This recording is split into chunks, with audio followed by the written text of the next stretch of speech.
Helldivers is I don't know about one, but two is PVE focus. And they did it for the same reasons I talked about. They said, "Listen, we want a co-op feeling to the game, right? We want people banding together against a tough enemy, and we think that feels good, and it gets rid of the sweaty, try hard, toxic behaviors that you get out of highly tuned PvP. But and the other thing that we talk about that they didn't talk about, but we talk about is that it also enables you to focus on a game. You get to really dial down the focus because as soon as you add PvP, you've got to be, you know, um, making two games basically. You're balancing stuff for PvP and you're making new stuff for PvE. Yeah, Thorpe. Helldivers 2. The problem with zones is there's no strategic gain or benefits to the players. All it does is push back the enemies. But amazingly, that is a huge hook. Just that. So that gets you, it's amazing how, people always think you have to design this really complex system for people to derive the benefits from it.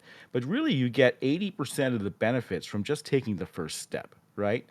Now, I still want to do strategic benefits for gaining territory. I want to unlock, more difficult resource areas that you can go in and, remember we talked about how if you didn't want to do a big invasion style map, that you could go into a resource style map where you're ferrying resources to the front lines and helping people actively with your actions. So you can sort of like give benefits to all the other players who are fighting the war in the war areas of the map just from your resource collection activities.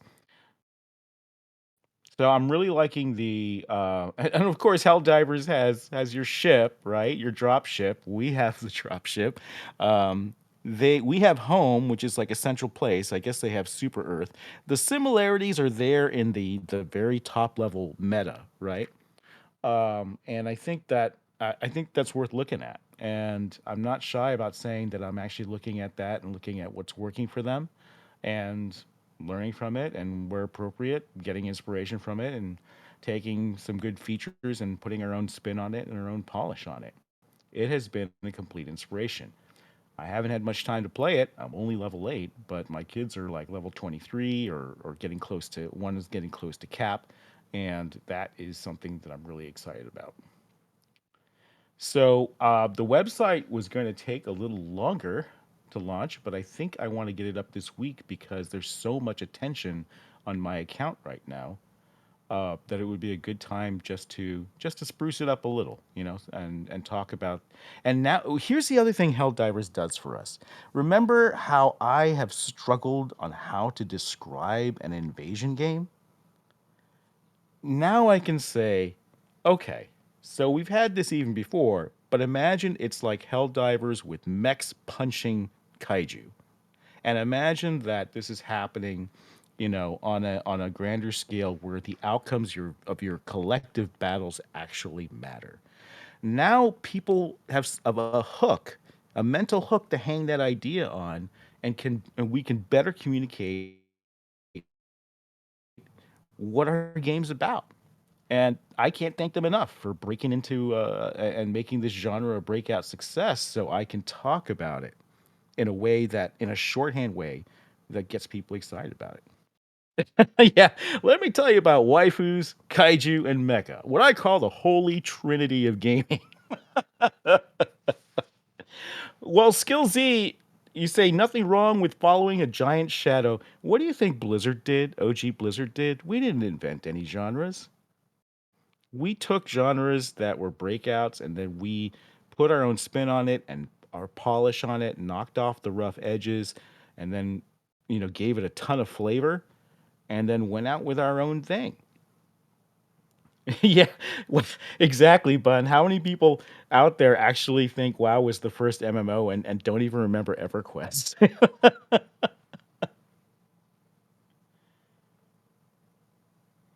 Oh, wait. Lao4 guy says, Grums, maybe you should upgrade those AA studios to S grade studios.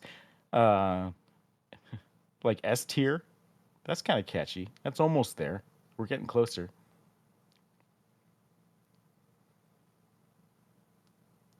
Yeah, three. Yeah. So it's been crazy in the gaming space recently. Definitely an upheaval. We have all the AAA layoffs. The system's breaking down, man. Um, oh, S tier studios, lean and smart. Okay, maybe it's gonna be S tier. Maybe that's what we're gonna do. We'll try it. I'll throw it out there tomorrow, and we'll see what happens. We'll see what happens. But how you guys been? You guys been good? You guys been gaming? Are you playing any of these new games that are sweeping Steam charts? Who's playing Power World? Who's playing Helldivers? Let me hear it. Or what's that Diablo RPG style one?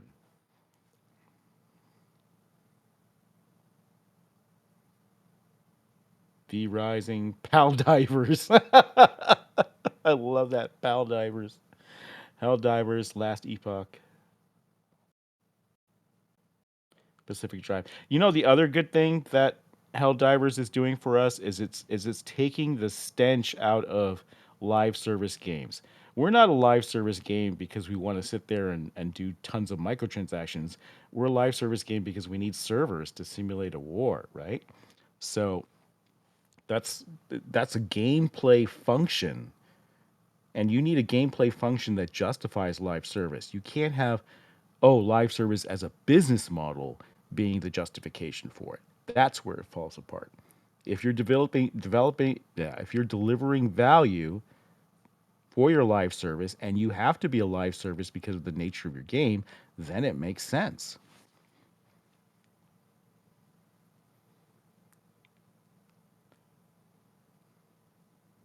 Oh, Shelly, did you get a new laptop?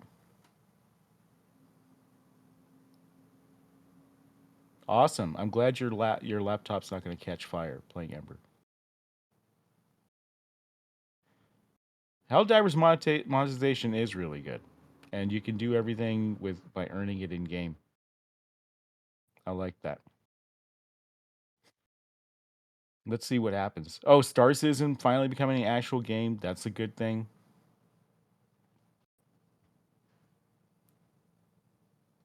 Yeah, so many. Listen, I've talked to so many execs, and when I was meeting them while I was at Blizzard. Oh yeah, yeah. I played tons of Deep Rock Galactic. Not lately though. But I'd meet these execs and they'd be like, "Oh, WoW's a huge success, so I guess that means we should do subscription-based gaming." And they totally missed the point. It's like, no, we didn't sit down and say we want to create a subscription-based game because we think that's the next hot thing. We say we want to create a great game and we want to, do it on a sub basis because that makes sense for us to pay for our servers and to support a business that's going to need a live team pushing out content. We didn't start with the business model, but that's not how these execs at AAA studios think. They think business model taking off, let's do that and shove a game into it. And they don't even think about what game they're shoving into it. That's why it falls apart for them. They actually don't think about the game at all. They think genre. Is it a hot genre? I mean, it's the stupidest AI algorithm you can imagine running these AAA studios. Is it a hot genre? Is it a great business model that's making a lot of money? Okay, do we have an IP that we could buy and shove in there? Let's take all three and glue them together and just shove it through our bungholes right down the gamers' throats. That'll be great. It's terrible. And Blizzard, OG Blizzard never thought like that. We always said, let's deliver value to our gamers, let's make a good game, and then let's figure out the business model later. Because guess what? No matter what business model we pick, as long as it fits what we're trying to do, it's going to work. And then came Overwatch 2 and Overwatch 1. Overwatch 1 poisoned them for monetization down the line because they really found out how much you could make if you became a gambling gotcha game. And that was the end. That was either the end or the beginning, how you want to think about it, of this path towards destruction of Blizzard Entertainment. Yep. And they had a great game, but as soon as monetization became king, that that changed all their decisions. Hearthstone too definitely affected that. Anyways, I need a morale boost because I'm going to be under attack this week. You guys know it, right? Like the reporters who did those articles slamming gamers. One of them followed me and started like going through my Twitter stuff, and then I'm stealing myself up. I'm girding my loins, and with you guys. Oh man. I'm getting ready for a rough week here, and they're gonna come after me for sure. There'll be some piece about how the reporters who, because I asked them questions. I said, "Hey, why did you leave out this fact? And why did you not mention that they were doxing and DDoSing people? Why did you not mention that they were launching a harassment campaign that got them locked off Twitter?" Because I ask questions like that, they will call that harassment of their authors. Calling it now, and that's what's going to come out. But anyways, we picked up, I don't know, almost 6,000 followers in the past week, and I anticipate after Jeremy's thing and after the attacks next week, probably pick up another couple thou. And I definitely want to have something on the website ready. Maybe just as simple as a one pager, something really quick to get up there. I don't have a chance to work on it tomorrow, but I can work on it the day after, and let's get something up there. And let's use those Helldiver metaphors. When I talk about an invasion game now, people are going to know what that means, and that's refreshing. The heavy lifting of marketing has been done for me. Thank goodness. Thank goodness. Oh, the fall of Blizzard video, and they talked about getting WoW Vanilla back and edited me out. Yeah, yeah, they're erasing history. They defaced my Wikipedia page. They erased all mention of me being team lead for World of Warcraft. But you know what? I still got the mark of Kern in the game, man. Still got the mark of Kern. They can't take that. I mean, I guess they could, but everyone would notice. They removed Notch. I'm sure Notch isn't in the credits of Minecraft anymore. But that's changing. I think attitudes are changing. The normies are waking up. People are realizing what's happening. People are realizing that these game art journalists are not reporting the truth, and that's inspiring too. But there is a battle ahead, folks, because this is the time to get the truth out there, and gonna take some hits from that. Gonna take some hits from that, but I fight for the gamer, right? It's like Tron. I fight for the user. I sometimes feel that way, and at first I wasn't gonna go down there. I was like, I don't know if I want to revisit this, but as soon as as soon as that article hit, I knew the article was going to hit, and then I knew there was going to be a second article and a third, and I'm like, okay, these articles are wrong. They're not telling you the whole story. They're not telling the truth, and it's time to say something. One interesting thing that Cabrutus, the guy who started the Sweet Baby Inc. detected list curators list on Steam. I don't know if you know this. He was geeking out because not only did he play Firefall, but he's from Fortaleza, Brazil, where I set Firefall, and that's where the arc light is. And so we were geeking out about that earlier. Oh man, that talk about weird coincidences in life, huh? So, anyways, that was cool. So the other thing I that Helldivers has done for me is how they leaned into the whole Starship Troopers vibe. I want to lean into the Gate Striders vibe, which is kind of like that Wild West type of feel. And so I've been getting a lot of inspiration from that. It's like, okay, we can lean into this. And there's Heinlein too. I take a lot of inspiration from Heinlein, especially Moon is a harsh mistress.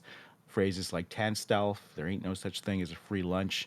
I'm starting to inject that into the dialogue of the characters, And I mean, we already have Darla with her barn, right? So I have a kind of a cowboy thing happening already. I'm just going to lean much more into it. Firefly definitely has that cowboy theme to it. I'm going to lean much more into that. Try to get more flavor into the dialogue, get more flavor into the lore. So, I'm not rewriting the story or anything like that, but I am going to revisit the dialogue and maybe some of their stuff. So, yeah, and expect a little more cowboyism. That doesn't mean that I know Bun's like, I want cannons shaped like revolvers. I don't know if we'll have that, but maybe if they're more sci-fi, so you could have revolving chambers of mortar rounds, that type of thing. We could do something like that. But I'm not going to go horse and buggy for the visual design.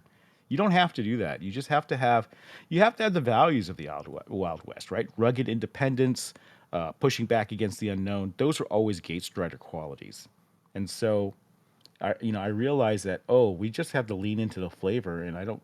It doesn't have to be deep, right? I kept thinking this had to be deep, and I think it's just more important that it's fun now. So we do have sci-fi cowboy hats. We have a whole cowboy skin.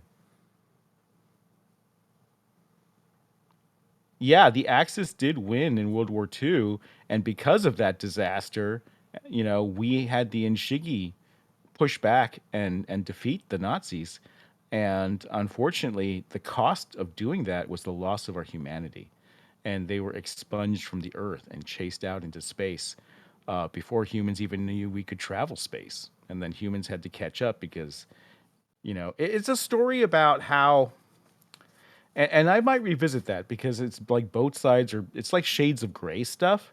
And I think I might be more black and white with the lore. So we might go back and retcon that so it's just clearer who's evil, who's not evil. Uh, yeah, I don't think the humans perhaps may have created the atrocity of trying to exterminate the Enshigi. Maybe that'll be something different. I think we'll get back into those Western themes, exploration, Brave New World, all that stuff. That's what we're going to lean into more.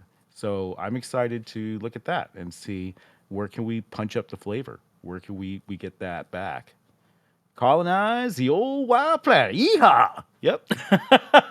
Maybe they won't talk like that, but similar sort of phrasing, right? Similar sort of ideals. You like the gray of the lore? Well, it is retro lore.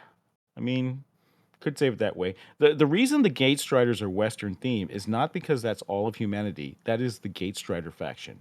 Remember that there's what 33, 32 other colonies out there? I forget the actual number. Yeah, Zabernaut, I'll take a look at it. I definitely, like I said, it's definitely going to be a dialogue shift so that they have more phrases like tan stealth. I might even borrow tan stealth, right? And and pushing themes like the rugged independence, the survivalist, all this sort of stuff, and and not going into cheesy territory with it, but pushing more flavor. And that's what we did at Blizzard. We pushed the flavor a lot because it was cool, because it made it interesting. And when you marry strong flavor with strong gameplay, I think that's when you get the best game.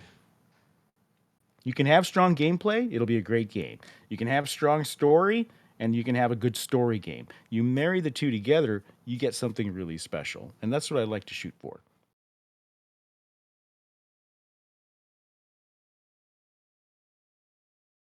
I'm already getting energy from you guys. Just hearing your questions, seeing you guys again, this is really good. And I wanna start these up regularly again. But again, like I said, I had some health difficulties. I'm okay now. And I don't know. You guys have known that I've mentioned that sometimes my kids have had health difficulties. That's better now too. So I'm in a very hopeful period right now. 2024, Year of the Dragon. Let's go. That's how I'm feeling right now, and I'm really pumped for tomorrow's stream. I think it's gonna be live. 2024, the year of the Grums. So yeah, thank you for the pick me up and for letting me just chat here a little bit, fill you guys in on my thoughts, my hopes and dreams for Ember. been working on the lore. I have been processing some people still on payment plans for the past upgrades. So when I do that, I feel a little bad, and I'm like, okay, I'll for a limited time, I'll offer that again. If you guys want to upgrade a pack, or if you know someone who wants to upgrade a pack, or to purchase one, or maybe you do it on a payment plan, just have them send me a DM. But I got to keep it short to keep it fair because a lot of people grab these while they could. So I'm only going to keep this open till the end of tomorrow. Just DM me. You don't have to make a purchase tomorrow. Just let me know you want to do this and send me a DM, and um, and I can hook you up. Okay, but it's a short window. And then expect the live stream tomorrow with Jeremy. 1.3 million followers on that. Hopefully, we'll get some. We'll talk about what we're doing with gaming here, and get some more people interested. And then expect a really quick web page update, just probably a single pager to start while we work on the code backend. The code backend is taking longer because Emily is not familiar with PHP, so she's working, or the WordPress code, so she's working her way through that. We are going to use a WordPress based system, not as the core, but sort of as just for the content delivery part. All our backend is written in Ruby, right? So all of our stuff, custom stuff, is still there, and we're just going to tie the two together via the account system.